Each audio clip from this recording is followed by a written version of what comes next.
E pa dobro, dobar dan i dobrodošli i hvala vam što ste se odazvali ovom pozivu da danas razgovaramo na temu brige o starima ili o starijim ljudima u koje i ja spadam, pa mi je ta tema na neki način bliska. Dakle, sa nama su danas Sanela Božović, diplomirani socijalni radnik, inače zaposlena u Čačanskom centru za socijalni rad, i Natalija Rakićević, vlasnica jednog od dva doma za stara lica na teritoriji Čačka, što je, tako kažemo, s jedne strane značajno da bismo saznali danas o nekim praktičnim primjerima kako to brinemo o našim starijim sugrađanima. Pa da počnemo sa tim prvim pitanjem. Da li je starost bolest ili je to ulazak u zlatno doba životno? Kogod? Pa ja smatram da svako životno doba nosi neke svoje prednosti i mane. Tako da mislim da starost može biti vrlo lep period života, kada su ljudi možda imaju neki izazovni period što se tiče zdravstvenog stanja, ali opet s druge strane imaju manje obaveza, manje nekih životnih pritisaka s kojima se susreću mlađi ljudi. Tako da mislim da ako su adekvatno zbrinuti i ako imaju podršku okoline, sistema, da mogu da provedu taj period životni onako na najbolji mogući način. Dobro, Sanela? Uglavnom se slažem sa iznetim. Ne mislim ni da je uvod u zlatno doba, nije ni bolest. Ako se, kako je i rekla Natalija, iskoriste svi lični kapaciteti i resursi okruženja, može da bude lep deo života. I dobro, kako se mi o tom lepom delu naših najstarijih sugrađana brinemo? Da li sa dovoljno pažnje ili ne? Ajde da tako započnemo za ovu. Mislim da... I kao grad, i kao, recimo, Moravički upravni okrug, i kao država Srbija, da... Mislim da izostaje podrška ovoj posebno osjetljivoj grupi naše populacije i od strane lokalne zajednice, od strane sugrađana koji nisu baš tolerantni na stariji deo naše populacije, i od strane sistema. Da li je to sistem iz koga ja dolazim ili zdravstveni sistem sa kojim usko sarađujemo, tako da nisu baš podržani od strane institucija na pravi način. Moglo bi to da bude mnogo adekvatnije njihovim potrebama. I kakva bi ta podrška mogla biti? Evo, recimo, kakvu podršku bi lokalna zajednica mogla da da Domu za stara lica Viniju? Pa evo, konkretno u našem primeru, mislim da je jedan od osnovnih problema sa kojima se susreću stare osobe finansijski aspekt. Mislim da bi mogli da im pomognemo u okviru subvencionisanja smeštaja u privatne domove, kao što je ranije i započeta priča, koja je trajala par godina, ali usred COVID-a i raznih drugih okolnosti taj subvencionisani smeštaj je prekinut. Mislim da bi u mnogome pomogli starim osobama kada bi im finansijski pomogli da se adekvatno smeste u neku ustanovu, da imaju adekvatnu brigu i medicinsku, i mislim da je i socijalizacija vrlo važan aspekt, da prosto stare osobe koje imaju društvo adekvatno i imaju pomoć, da one zaista drugačije doživljavaju taj period života i mnogo lakše prolaze kroz sve izazove koji im slede. Pa je li to moguće? Ili imamo zakonska rešenja koja mogu... Naravno da je. U praksi, kao što je Natalija rekla, je i jedan period postojao taj zaključen okvirni sporazum između našeg Ministarstva za rad, socijalna i boračka pitanja i određenih privatnih domova na teritoriji cele naše Republike. 40 tačnije domova je zaključilo taj okvirni sporazum, u okviru kog su mogli da budu smešteni svi građani. Postojala je određena predprocedura da bi lice moglo da bude kandidat za ovaj vid podrške, u smislu da je bilo neophodno da bude na listi čekanja barem u jednom, podnese zahtev u okviru Centra za socijalni rad, nakon čega se sprovede stručna procedura i barem u jednom državnom domu je trebalo da bude smešten na listu čekanja. Onda se ulazilo se praktično u prošlom vremenu, u aplikaciju za smeštaj u privatni dom po izboru lica koje aplicira. I u praksi je to funkcionisalo, imali smo nekoliko lica koje su koristile usluge doma Vinijum i još nekih na teritoriji Republike Srbije od ovih 40. Ono što bih ja napomenula kao jako važno, da na teritoriji grada Čačka, odnosno celog Moravičkog okruga, ne postoji državni dom za smeštaj odraslih i starijih lica, što je u startu već diskriminacija za naše sugrađane sa cele ove teritorije, jer oni, ako žele da apliciraju za domsko zbrinjavanje, a nemaju dovoljno sredstava da ostanu na teritoriji grada Čačka realizacijom svog smeštaja u ova dva privatna koja postoje, funkcionišu, moraju da se izmeste. Znači, to je najbliži i najpopularniji kod građana Čačka jeste dom Gerontološki centar u Mataruškoj banji. To je teritorijalno najbliži. Potom u okruženju od bližih postoji u Kragujevcu gerontološki centar, postoji u Jagodini, Požegi, na primer, u Zabuči, to je selo pored Užica. To su neki u nekom najbližem okruženju, ali je zaista za naše građane žalosno, moram tako da se izrazim, tužno, što ne mogu da ostanu u tom svom trećem dobu, u sredini gde su rođeni, odrasli, radili, stekli porodicu, živeli najveći deo svog života.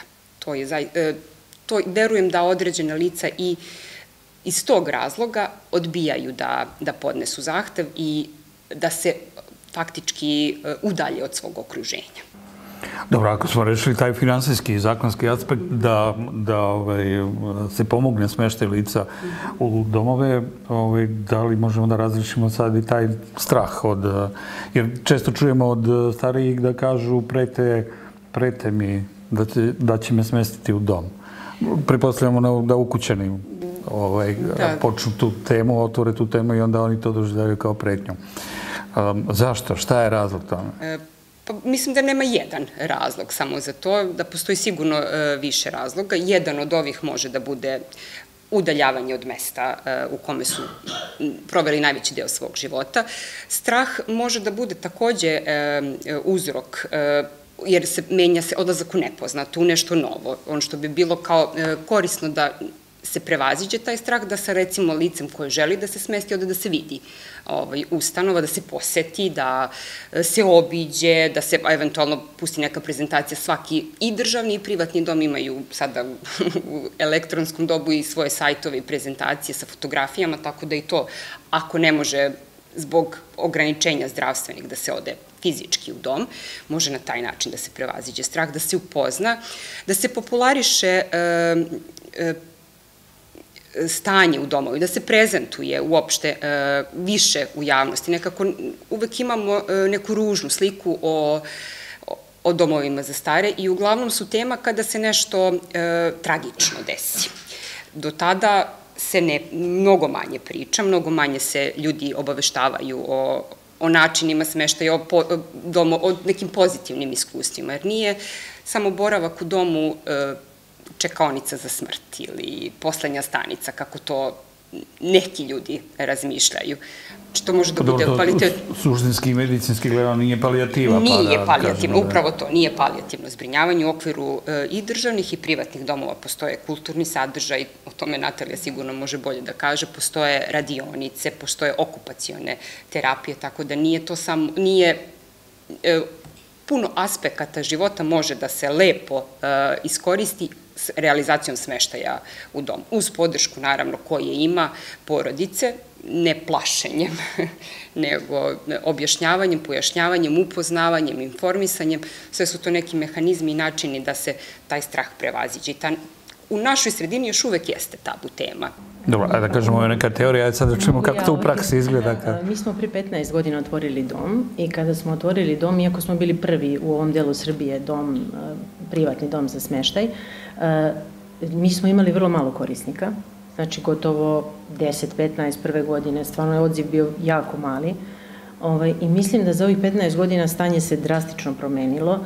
Mi svakodnevno imamo pozive od strane penzionera, starih lica, lica koje žele da dođu u dom. Oni se sami raspituju za smeštaj, pozivaju, prate, dosta njih koristi internet trenutno, prate naše sadržaje Mi im omogućavamo probu, znači oni mogu da dođu kod nas u objekat da probaju mesec dana, 15 dana, 10 dana, 7, koliko im odgovara. I ja im uvek savjetujem, nemojte da vam ovo bude kao zadnja stanica, neka vam ovo bude tipa dođite na 3-4 meseca, probajte, vidite da li vam se sviđa, koristite naše sadržaje, jer stvarno mislim da starijim osobama ta socijalizacija mnogo znači, da oni bukvalno dožive neku novu mladost. I to sam baš primetila kod nas da oni krenu da se druže, da učestvuju u aktivnostima. Znači, prosto mislim da se osjećaju korisno, mi ih uposlimo, damo im neke određene zadatke koje im treba da ispune. I stvarno mislim da totalno se menja njihova svest o kada oni danas, na primjer, svedoci smo da je vrijeme takvo da se ritam života jako ubrzao. Ranije smo u domaćinstvu imali po 15 članova, više generacija, sada su ljudi koji su stariji većinom sami i oni bukvalno možda sat ili dva u toku dana uopšte imaju kontakt s drugim osobama i mislim da je to veliki problem.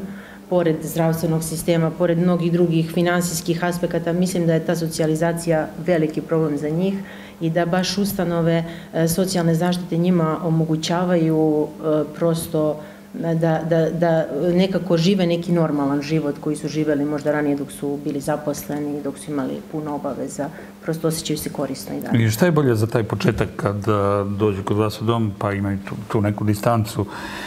Da li je bolje da im rodbina i bližnji dolaze češće u posetu ili je bolje da ih puste da se... Pa možda stručnjaci su nas savjetovali da je bolje da ih puste da se oni adaptiraju, da prosto, da kažem, upoznaju objekat i ljude koji tu rade, ali ja uvek savjetujem da je svaki čovjek individua i da familija ili prijatelji treba da znaju kakva je ta osoba koja dolazi, jer svakome prijaju različite stvari. Mi volimo iskreno da familija što češće dolazi da bi imala direktno kontakt sa nama, da bi znala pravo stanje, jer najbolje je kad se sarađujemo i kad radimo to zajedno i prosto radimo na tome da se osoba što bolje adaptira u kolektiv.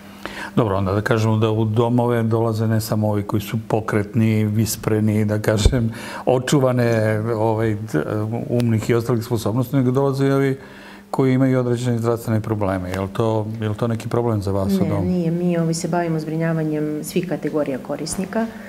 Također primamo i ljude koji pružamo i medicinsku negu pre svega, tako da to nije nikakav problem što se tiče naše ustanove, a verujem i svih drugih domova, da prosto u skladu sa potrebama korisnika reagujemo. Pa kad je zdravstvena briga u pitanju, ja mislim da je možda i bolje nego što bi to imali kod kuće, jer kod kuće bi moralo da ih neko vodi kod lekara jednog, drugog, trećeg laboratorija. To sigurno, ali mi bi voljeli i radimo na tome i naše udruženje privatnih domova, mi bi voljeli da, pošto mi imamo iste obaveze kao državne ustanove, u licenciranje sve nam zadaje puno, da kažem, nekih zahteva koje moramo da ispunimo, voljeli bi kad bi imali i ta prava naši korisnici kao da su državnim ustanovama, tako da se korisnik koji u privatnom domu ne tretira kao da je u nekoj privatnoj ustanovi, nego da naš doktor kad već njih pregleda, imaju kartone koje mi vodimo i sve, prosto se to izjednači sa nekom državnom institucijom, mi moramo da ih vodimo duplo kod lekara, da kažem, naš lekar nema prava da im piše upute, recepte i sve ostalo, tako da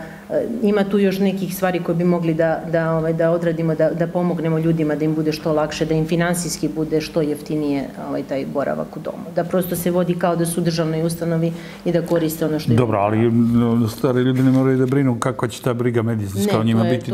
Dakle, imate fizioterapeute, imate lekare, medicinske sestre, znači svaka vrsta intervencije, one brze koju bi primili kod kuće. Također imamo i ugovor sa gradskom bolnicom, tako da nešto akutno odmah se reaguje i služba hitne pomoći reaguje, a mi u domu se trudimo da sve odradimo što je do nas i pružimo maksimalnu medicinsku podršku korisniku. Dobro, osim ovoga smeštaja u domovima za stare, postoji verovatno i organizovan, sad ja ne znam da li to u Čačkim ili ne, to ćete nam vi reći,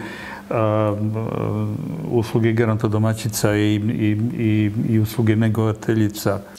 Postoji služba pomoći u kući, to je usluga koja se finansira iz nadležnosti lokalne samouprave, iz gradskog budžeta, postoji na teritoriji, funkcioniše godinama unazad na teritoriji grada Čačka, ali i ovde imamo u praksi jednu diskriminaciju. Recimo na gradsko područje je pokriveno ovom uslugom, dok seosko nije.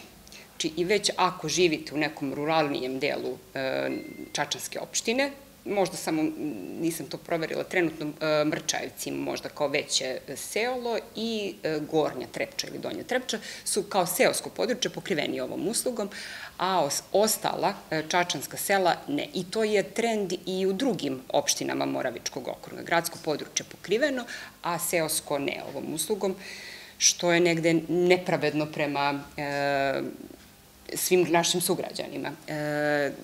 Usluga se pruža svaki dan u trajanju od 2 sata, od ponedeljka do petka. Uslugu pruža Centar za pružanje usluga Zračak. Oni imaju obučene gerontodomaćice. Način podnošenja zahteva podnosi se u okviru Centra za socijalni rad, a uslugu samu, konkretno dolazak, izlazak na teren i pružanje usluge pomoći u kući sprovodi ustanova Zračak. Dobro, to kad su u pitanju ove gerontodomaćice, a negovateljice, da li tu vrstu usluge imamo i to nemamo? Ne, to su samo gerontodomaćice, one se rade sve što je potrebno ta 2 sata za određenog korisnika. I tu je problem nedovoljan ih je broj, mnogo više zahteva nego negovateljica, čeka se na uslugu takođe određeni vremenski period, tako da nije baš sjajna situacija ni na tom polju. Pa dobro, puni smo raznih diskriminacija u našem društvu, pa tako je i kad su stari ljudi u pitanju, ali onda ove usluge negovateljice praktično vi imate u domu, organizovane za one slabo pokretne i nepokretne. Da, mi za kategoriju poluzavisnih i potpuno zavisnih korisnika pružamo i taj medicinski deo usluge, gde omogućavamo brigu 24 sata, pomoć pri svim dnevnim aktivnostima, doktorka im je na raspolaganju 24 sata za praćenje zdravstvenog stanja, medicinsko osoblje, u smislu medicinskih sestara i tehničara su tu da prate vitalne funkcije, naravno nega se podrazumeva, davanje propisane terapije, možemo odraditi bilo koju vrstu specijalističkog pregleda kod nas, laboratorijske analize, usluge fizioterapeuta, znači omogućavamo kompletnu, da kažem, medicinsku brigu. I dobro, sad, kakav je onaj, da kažemo, mimo toga, taj neki kulturno-zabavni život kod vas? Ne znam kako je to u ovim državnim domovima i da li je dobro organizovano ili kako, ali kako je kod vas funkcionira? Mi se trudimo otprilike, u državnim domovima to naravno postoji. Mi smo, kad smo tek osnovali ustanovu, išli na obuku baš u pomenuti državni dom u Mataruškoj banji, pa smo malo i kupili, da kažem, kako to izgleda u praksi i pokušali to kod nas da prenesemo. Pa u principu razne radionice, imamo naš hor, organizujemo izlete, znači razna druženja, zabave, dovodimo i muziku, trudimo se da ispoštujemo svaki verski praznik, slavu, rođendan, sve znači obeležavamo. Naravno, postoje različite interesovanja korisnika, pa gledamo i to da ispratimo. Fizička aktivnost, vežbe sa fizioterapeutom, znači prosto, a oni pored svega to, imamo našu biblioteku, filmsko veče, tako razne neke aktivnosti, ali pored svega toga oni se i samostalno druže i onako vole da igraju razne društvene igre, šah, domine, to je uvek aktuelno i mi imamo velike staze za šetnju, veliko dvorište, tako da ima i ta fizička aktivnost se podrazumeva svakodnevno, tako da razni su sadržaji. To bi se rekao da ima više sadržaja nekih, kako da kažem, nego što bi imao ako živi u svom stanu, negdje zatvoren. Ja se često šalim da oni žive bolje od nas. Mi samo radimo i puni smo obaveza da oni uživaju, tako da... Možda ne bi, samo da se nadovežem na negde u nekom neposrednom iskustvu sa korisnicima, pošto ja dolazim iz Centra za socijalni rad i radim u okviru službe za odrasle i stare, domski smeštaj određenih korisnika i samo kao digresija na Natalijino, negde je ljudima primamljivije da odu u državni dom i oni koji mogu da plate privatni zbog tih aktivnosti koje dom pruža. Recimo, konkretno u Mataruškoj banji određeni ljudi biraju zbog tih izleta, zbog druženja, zbog kontakta sa drugim licima sličnim njima. Znači, Mataruška banja je veliki dom, to preko 250 korisnika, tako da to im imamo 100, tako da nije malo. To ih negde opredeli, možda, ne sve, kažem neke korisnike opredeli, društveni život u kolektivu za državni dom, na primjer. Imala sam takvo iskustvo u praksi. Ne kažem da je to pravilo, ali može da bude... Dobro, verovatno različito domovi rade, ali mislim da većina privatnih domova prati taj standard i prosto u mom nekom iskustvu je više finansijski taj deo presudan kad je izbor doma u pitanju. Mi smo nedavno radili neku reportažu u jednoj mesnoj zajednici Čačanskoj gdje je bio skup druženja ljudi koji su samci, koji žive sami. I većinom su to ljudi koji su već srednje dobi ili već ulaze u ovu starostnu kategoriju starijih ljudi. 65 plus. Tako je. I onda shvatite koliko ti ljudi su željni bilo kakve pažnje, bilo kakvog druženja, bilo čega, jer se njima ništa ne dešava u životu. Žive u neka 4 zida zatvoreni u svom stanu, deca su negde daleko ili su u Čačku, ali se prosto ne javljaju, stalno su u nekoj guži, u nekom poslu, nemaju vremena za roditelje. I onda shvatite da sad ovo što Natalija priča, šta sve nudi doma, šta on ima ponudu kod kuće. Mnogo kvalitetnije ispunjeno vreme. To je daleko kvalitetniji život u tom nekom smislu ispunjenja nekim sadržajem koji će da zanima. Da su ranije bile priče da vlasnici vojnih stanova ili bivša vojna lica često iznajmljuju svoj stan, a žive u doduše hotelskim smeštajima vojnog tipa. Dakle, leti idu na planine gde nije tolika gužva, a zimi idu u objekte koji su na moru. A svoje stanove izdaju za lepe kirije i još im i ostane neka zarada. Tako da to možda nije loša ideja za neke penzionere, kod Natalije se smestite, a stan iznajmite. Pa dobro, to je realna situacija, tako se i dešava. Mi imamo vitalne ljude, na primjer, koji su svojim automobilima, tu imaju svoje kuće, stanove, koji su mobilni, dolaze kod nas, odlaze, tako da, kažem vam, se zavisi od zdravstvenog stanja i onoga što je korisniku potrebno, ali različite su, mi se trudimo da pristupimo individualno svakom korisniku. Možda ta situacija da imamo manje korisnika nego neki državni dom nam omogućava da s svakim korisnikom direktno, da kažem, smo upoznati sa celokupnom njegovom pričom životnom, njegovim potrebama, baš o svakom korisniku svakodnevno diskutujemo i baš se trudimo da mu pružimo ono što njemu konkretno treba. A zašto je taj broj korisnika limitiran kad su privatni domovi? Ne znam, to je prosto po licenciji našoj da mi pod jednim objektom možemo maksimalno da imamo 100 korisnika. Naš objekat je baš veliki, ima preko 2000 kvadrata, ali i samo iz tog razloga što je prosto limitiran broj. Dakle, nema veze kolika je kvadratura i da li vi imate smeštajnog kapaciteta pod jednim krovom i za 150 korisnika? Da, mi sad imamo u planu otvaranje još jednog objekta, imamo još jedan gotov objekat u okviru našeg kompleksa, ali mi otvaramo taj novi objekat bukvalno kao novi dom. Mi nemamo pravo čak ni da nam to bude u okviru naše licence. Znači, mi za novi objekat potpuno iz početka radimo licenciranje kao da nemamo drugi dom aktivan. A ili imamo sada neki propis vezan za to, je li vama poznato to? Da je limitiran broj? Nije, ja sam iznenađena sa ovom informacijom. Mi bukvalno, zato možda ljudi nisu upoznati koliko je zbog nekih tako primjera koji se dese sporadično i koji predstavljaju domove u nekom negativnom svetlu, ali privatni domovi zaista imaju vrlo rigorozne mere koje moraju da ispunjavaju da bi radili. Znači, naše licenciranje je jako ozbiljno, vrlo obimno, niz inspekcija prolazi kroz objekat, kroz dom, kroz strukturu doma, kroz bukvalno svaku prostoriju u domu. Tako da je to zaista rigorozno i smatram da svaki dom koji je licenciran na pravi, adekvatan način, a ja stvarno ne znam domove koji nisu, moraju da pružaju određeni minimum tih usluga korisnicima.